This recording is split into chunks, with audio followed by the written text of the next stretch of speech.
আজি আহিলোঁ মই বালিলেছা মন্দিৰ তো দেখুৱাম আজি বালিলেছা মন্দিৰ চাই থাকক ভিডিঅ'টো।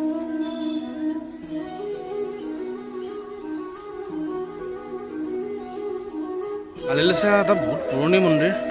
নলবাৰী মেইন টাউনৰ পৰা মোটামুটি 3 কিলোমিটাৰমান আহিলে পাই যায় মন্দিৰটো। আৰু ইয়াতে বহুত ভক্তৰ সমাগম ঘটে ডেইলি, মানে মানুহ আপুনি পাবই ইয়াতে। আৰু লগতে ইয়াতে কালী পূজাৰ আয়োজন কৰিছে, শ্ৰী শ্ৰী কালী পূজা মহা আয়োজন 4 তাৰিখে হ'ব, 4 নৱেম্বৰ 2021 বৃহস্পতিবাৰ। আহিব ইয়ালৈ সকলোৱে, খুব ধুনীয়া মন্দিৰ এটা, ইয়ালৈ আহক সকলোৱে, বহুত ভাল পাব আহি পেলাই।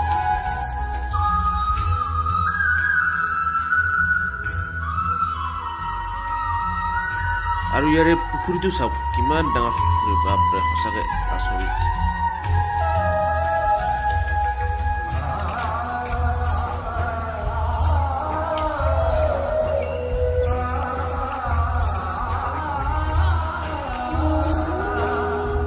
আৰু পুখুৰীত ঢেৰ মাছ আছে ইয়াতে, চাওকচোন কিমান মাছ আছে।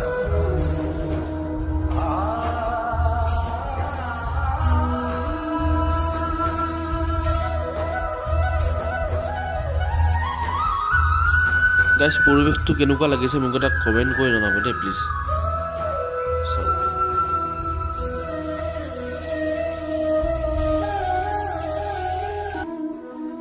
আৰু ইয়াৰে মেইন মন্দিৰটো ভূমিকম্পৰ কাৰণে মাটিৰ বহুখিনি তললৈ যোৱা বুলি মই শুনিব পাইছোঁ। বন্ধুসকল, ভিডিঅ'টো চাই কেনেকুৱা পালে মোক এটা কমেণ্ট কৰি জনাব। আৰু যিসকলে নতুনকৈ আহিছে প্লিজ চেনেলটো ছাবস্ক্ৰাইব কৰি ৰাখিব, কাৰণ এনেকুৱা ভিডিঅ' আগলৈ বহুতো আহিব মোৰ। তো ভিডিঅ'বোৰ চাই থাকিবলৈ চেনেলটো প্লিজ ছাবস্ক্ৰাইব কৰি থাকিব, আৰু ছাবস্ক্ৰাইব কৰি পেলাই অল বটনটো দবাই ৰাখিব। তো আজিলৈ মাগিছোঁ বিদায়, thank you so' much, bye bye.